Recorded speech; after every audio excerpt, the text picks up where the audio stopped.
DK Shivakumar ಕಳೆದ 3 ವರ್ಷಗಳಲ್ಲಿ ಎಲ್ಲೂ ಅಧಿಕಾರ ಹಂಚಿಕೆಯ ಗುಟ್ಟನ್ನ ಬಿಚ್ಚಿಟ್ಟಿರಲಿಲ್ಲ. ಆದರೆ ಈಗ ಸಿಎಂ ಆದ ಬಳಿಕ ಎಲ್ಲ ರಹಸ್ಯಗಳನ್ನ ಹೊರಗಿಡುತ್ತಿದ್ದಾರೆ.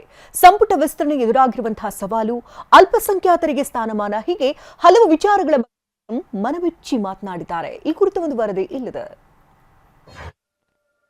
ಪಕ್ಷ ಅಧಿಕಾರಕ್ಕೆ ಬಂದಾಗ ನನ್ನನ್ನೇ ಸಿಎಂ ಮಾಡುವ ನಿರೀಕ್ಷೆ ಇತ್ತು. ಸಿದ್ದರಾಮಯ್ಯಗೂ ಒಂದು ಅವಕಾಶ ಕೊಡೋಣ ಅಂತ ಪಕ್ಷ ಹೇಳ್ತು. ಅಧಿಕಾರ ಹಂಚಿಕೆಯ ಗುಟ್ಟು ಬಿಚ್ಚಿಟ್ಟ ಸಿಎಂ ಡಿಕೆ ಶಿವಕುಮಾರ್. ಸಿದ್ದರಾಮಯ್ಯ ಸಿಎಂ ಆಗಿದ್ದ ವೇಳೆ ಡಿಕೆ ಶಿವಕುಮಾರ್ ಅವರು ಎಲ್ಲೂ ಅಧಿಕಾರ ಹಂಚಿಕೆ ಗುಟ್ಟು ಬಿಟ್ಟಿರಲಿಲ್ಲ, ಬಹಿರಂಗವಾಗಿ ಹೇಳಿಕೆ ನೀಡಿರಲಿಲ್ಲ. ಇದೀಗ ಸಿಎಂ ಆದ ಬಳಿಕ ಗುಟ್ಟುಗಳನ್ನ ಬಿಚ್ಚಿಡ್ತಾ ಇದ್ದಾರೆ. ನಿನ್ನೆ ಉತ್ತರ ಕರ್ನಾಟಕ ಭಾಗದ 14 ಜಿಲ್ಲೆಗಳ ವಿವಿಧ ದರ್ಗಾಗಳ ಮುಖ್ಯಸ್ಥರು ಶಿವಕುಮಾರ್ ಅವರನ್ನ ಭೇಟಿ ಮಾಡಿ ಎಂಎಲ್ಸಿ ಸಲೀಂ ಅಹಮದ್ ಅವರನ್ನ ಸಚಿವ ಸಂಪುಟದಲ್ಲಿ ಸೇರ್ಪಡೆ ಮಾಡಿಕೊಳ್ಳಬೇಕು ಅಂತ ಮನವಿ ಮಾಡಿದ್ರು. ಮನವಿ ಸ್ವೀಕರಿಸಿ ಮಾತನಾಡಿದ ಸಿಎಂ ಪವರ್ ಶೇರಿಂಗ್ನ ರಹಸ್ಯ ಬಿಚ್ಚಿಟ್ಟಿದ್ದಾರೆ. 136 ಸ್ಥಾನಗಳೊಂದಿಗೆ ನಮ್ಮ ಪಕ್ಷ ಅಧಿಕಾರಕ್ಕೆ ಬಂದಾಗ ನನ್ನೇ ಮುಖ್ಯಮಂತ್ರಿ ಮಾಡ್ತಾರೆ ಅನ್ನೋ ನಿರೀಕ್ಷೆ ಇಟ್ಟುಕೊಂಡಿದ್ದೆ. ಆದರೆ ಪಕ್ಷ ಹೇಳ್ತು, ಇಲ್ಲ, ಸಿದ್ದರಾಮಯ್ಯ ಅವರಿಗೂ ಒಂದು ಅವಕಾಶ ಕೊಡೋಣ ಅಂತ, ನೀವಿಬ್ರು ಶೇರ್ ಮಾಡ್ಕೊಳ್ಳಿ ಅಂತ ಹೇಳಿ ನನಗೆ ಮಾರ್ಗದರ್ಶನ ಕೊಟ್ರು. ಈ ಗುಟ್ಟು 3-4 ಜನರನ್ನ ಬಿಟ್ರೆ ಯಾರಿಗೂ ಗೊತ್ತಿರಲಿಲ್ಲ ಅಂತ ಡಿಕೆ ಶಿವಕುಮಾರ್ ಹೇಳಿದ್ದಾರೆ. ನಮ್ಮ ಏನು ಕ್ಯಾಬಿನೆಟ್ ತೀರ್ಮಾನ ಏನು ನಡೀತು, ಇದು ನಮ್ಮ ಪಕ್ಷದ ವರಿಷ್ಠ ತೀರ್ಮಾನ ಮಾಡಿದಂಥ ವಿಚಾರ. ನಾನು ಕೂಡ ನಮ್ಮ ಪಕ್ಷ ಅಧಿಕಾರಕ್ಕೆ ಬಂದ ಮೇಲೆ ನನ್ನೇ ಮುಖ್ಯಮಂತ್ರಿ ಮಾಡ್ತೀನಿ ಅಂತೇಳಿ ನಿರೀಕ್ಷೆ ಮಾಡ್ಕೊಂಡಿದ್ದೇನೆ. ಆದರೆ ಪಕ್ಷ ಹೇಳ್ತು, ಇಲ್ಲ, ಸಿದ್ದರಾಮಯ್ಯನವ್ರಿಗೂ ಒಂದು ಅವಕಾಶ ಮಾಡ್ಕೊಳ್ಳೋಣ, ಇಬ್ಬರು ಶೇರ್ ಮಾಡ್ಕೊಳ್ಳಿ ಅಂತೇಳಿ ನನಗೆ ಮಾರ್ಗದರ್ಶನ ಕೊಟ್ಟರು. ಈ ಗುಟ್ಟು ಕೆಲವ್ರ ಹತ್ರ ಬಿಟ್ಟರೆ ಎಲ್ಲ 6 ಜನ ಇರಲಿಲ್ಲ. ಬರೀ ನಾವು 3-4 ಜನ ಹತ್ರ ಮಾತ್ರ ಇತ್ತು. ಅದಾದಮೇಲೆ ಪಕ್ಷ ತೀರ್ಮಾನವನ್ನು ಮಾಡಿ ನನಗೆ ಇವತ್ತು ಈ ಸ್ಥಾನದಲ್ಲಿ ಕುಣಿಸಿದ್ದಾರೆ. ಸಿದ್ದರಾಮಯ್ಯನವರು 3-4 ತಿಂಗಳು ನನ್ನ ಮಂತ್ರಿ ಮಾಡಿರಲಿಲ್ಲ ಎಂದ ಡಿಕೆಶಿ. ಮಂತ್ರಿ ಸ್ಥಾನಕ್ಕೆ ಪೈಪೋಟಿ ಮಾಡ್ತಾ ಇರೋರ ಬಗ್ಗೆ ಪ್ರತಿಕ್ರಿಯಿಸಿದ ಸಿಎಂ ಸಿದ್ದರಾಮಯ್ಯ ಅವರು, ನನಗೂ 3-4 ತಿಂಗಳು ಸಂಪುಟಕ್ಕೆ ಸೇರಿಸಿಕೊಂಡಿರಲಿಲ್ಲ, ಆಗ ನಾನು ಸುಮ್ಮನಿದ್ದೆ ಅನ್ನೋ ವಿಚಾರ ಮೆಲುಕು ಹಾಕಿದ್ರು.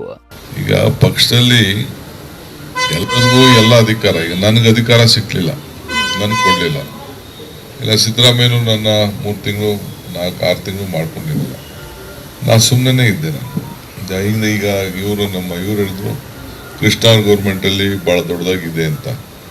ಧರ್ಮಸಿಂಗ್ ಗೌರ್ಮೆಂಟಲ್ಲಿ ನನ್ನ ಪರಮೇಶ್ವರ್ನ ಕೃಷ್ಣಪ್ಪನ ಮಂತ್ರಿನೇ ಮಾಡ್ಕೊಂಡಿದ್ದೆ. ನಾನು ಬೇರೆ ಪಾರ್ಟಿಯಿಂದ ಕರ್ಕೊಂಡ್ಬಂದವರೆಲ್ಲ ಮಂತ್ರಿ ಆದರು, ನಾನೇ ಮಂತ್ರಿ ಮಾಡಲಿಲ್ಲ. ಹಾಗೂ ಕೂಡ ಭಾಳ ತಾಳ್ಮೆಯಿಂದ ನಾನಿದ್ದು ಸುಮ್ಮನೆ ಇದ್ದೆ. ಈಗ ಕೂಡ ಭಾಳ ತಾಳ್ಮೆಯಿಂದನೇ ಇದ್ದೆ. ಹೈಕಮಾಂಡ್ ಚೀಟಿ ಕೊಡುತ್ತೆ, ಅನುಷ್ಠಾನ ಅಷ್ಟೇ ನನ್ನ ಕೆಲಸ. ಎಲ್ಲರೂ ಸಚಿವ ಸ್ಥಾನ ಕೇಳ್ತಿದ್ದಾರೆ, ನಿರ್ಧಾರ ಕಷ್ಟ ಎಂದ ಸಿಎಂ. ಸಂಪುಟ ವಿಸ್ತರಣೆ ವಿಚಾರವಾಗಿ ಹೈಕಮಾಂಡ್ ಒಂದು ಚೀಟಿ ಕೊಡುತ್ತೆ, ಅದರ ಅನುಷ್ಠಾನ ಅಷ್ಟೇ ನನ್ನ ಕೆಲಸ ಎಂದಿರುವ ಸಿಎಂ, ಸಚಿವ ಸ್ಥಾನಕ್ಕೆ ಎಲ್ಲಾ ಸಮುದಾಯದಿಂದ ಒತ್ತಡವಿದ್ದು ಪೊಲಿಟಿಕಲ್ ತೀರ್ಮಾನಕ್ಕೆ ಕಷ್ಟವಾಗ್ತಾ ಇದೆ ಅಂತ ಹೇಳಿದ್ದಾರೆ. ಕ್ಯಾಬಿನೆಟ್ ತೀರ್ಮಾನ ಮಾಡೋದೆಲ್ಲ ಸೆಂಟ್ರಲ್ ನಮ್ಮ ಪಾರ್ಟಿಯವರು. ನಾನು ಸುಮ್ಮನೆ ಒಂದು ಚೀಟಿ ಕೊಡ್ತಾರೆ, ಆ ಚೀಟಿನ ಇಂಪ್ಲಿಮೆಂಟ್ ಮಾಡುತ್ತದೆ. ಆದರೆ ನಿಮ್ಮ ವಿಚಾರ ಏನಿದೆ ಖಂಡಿತ ನಾನು ತಿಳಿಸ್ತೀನಿ. ಪದಿಗಳು ಕೂಡ ಬೇರೆ ಬೇರೆ ಧರ್ಮದ, ನಮ್ಮ ಹಿಂದೂ ಧರ್ಮದ ಕೆಲವು ಬ್ಯಾಕ್ವರ್ಡ್ ಕ್ಲಾಸ್ ಅವರೆಲ್ಲ ಬಂದು ಇನ್ನೊಬ್ಬರು ಮಂತ್ರಿ ಮಾಡಿ ಅಂತ ಕೆಲವರು, ನೀವೆಲ್ಲ ಬಂದು ಸಲೀಂ ಮಾಡಿ ಅಂತ ಒಂದು, ಇನ್ನೊಬ್ಬರು ಬಂದು ವಕೀಲರಲ್ಲಿ ಇವನು ಮಾಡಬೇಕು ಅಂತ ಒಂದು, ಇನ್ನೊಂದು ಲಿಂಗಾಯತ್ ಅವರು ಬಂದು ಅವರೆಲ್ಲ ಸೇರಿ ಒಂದು ಮಾಡಬೇಕು. ಇದು ಭಾಳ ದೊಡ್ಡ ಕನ್ಫ್ಯೂಷನ್ ಇದೆ. ನಾವು ಪೊಲಿಟಿಕಲಿ ತೀರ್ಮಾನ ಮಾಡೋಕ್ಕೆ ಎಲ್ಲರೂ ಕೂಡ ಭಾಳ ಹಿಂಸೆ ಆಗ್ತದೆ.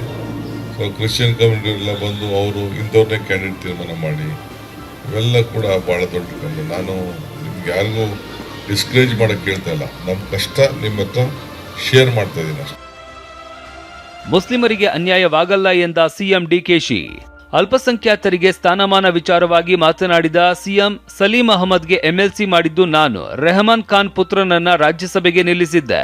ಆಗ ಯುಟಿ ಖಾದರ್ ಮಂತ್ರಿ ಸ್ಥಾನ ತ್ಯಾಗ ಮಾಡಿ ಸ್ಪೀಕರ್ ಆಗಿದ್ರು. ಈಗ ಅವರಿಗೆ ಸಚಿವ ಸ್ಥಾನ ನೀಡಲಾಗಿದೆ ಅಂತ ಸಿಎಂ ತಿಳಿಸಿದ್ರು.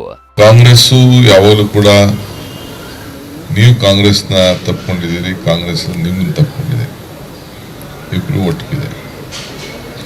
ಸಲೀಂರವರು, ನಾನು ಸಲೀಂರವ್ರಿಗೆ ಒಳ್ಳೇದಾಗಬೇಕು ಅಂತೇಳಿ ತಾವೆಲ್ಲ ಬಂದಿದ್ದೀರಿ. ನೀವು ಸಲೀಂ ಕೇಳಿ ನೋಡಿ. ವಿನಯ್ ಕುಮಾರ್ ಸೊರ್ಕೆ, ನಾವೆಲ್ಲ ವಿದ್ಯಾರ್ಥಿ ನಾಯಕರಾಗಿದ್ದೆವು. ಸಲೀಂ ಅಹಮದ್ ಕೂಡ ನಮ್ಮ ಜೊತೆ ಸ್ಟೂಡೆಂಟ್ ಎಲೆಕ್ಷನ್ ಶೇಷಾಪುರ ಇದ್ದ, ನಾನು SRC ಕಾಲೇಜಲ್ಲಿದ್ದೆ. ಈಗ ಕೂಡ ನಮ್ಮ ಸರ್ಕಾರದಲ್ಲಿ ಚೀಫ್ ವಿಪ್ಪನ್ನು ಅದು ಮಂತ್ರಿ ಸ್ಥಾನ ಮಟ್ಟದ ಮಾಡಿದೆ. ನಾವು ಡ್ಯೂಟಿ ಅವ್ನು ಮಾಡ್ತಾ ಇದ್ದಾನೆ.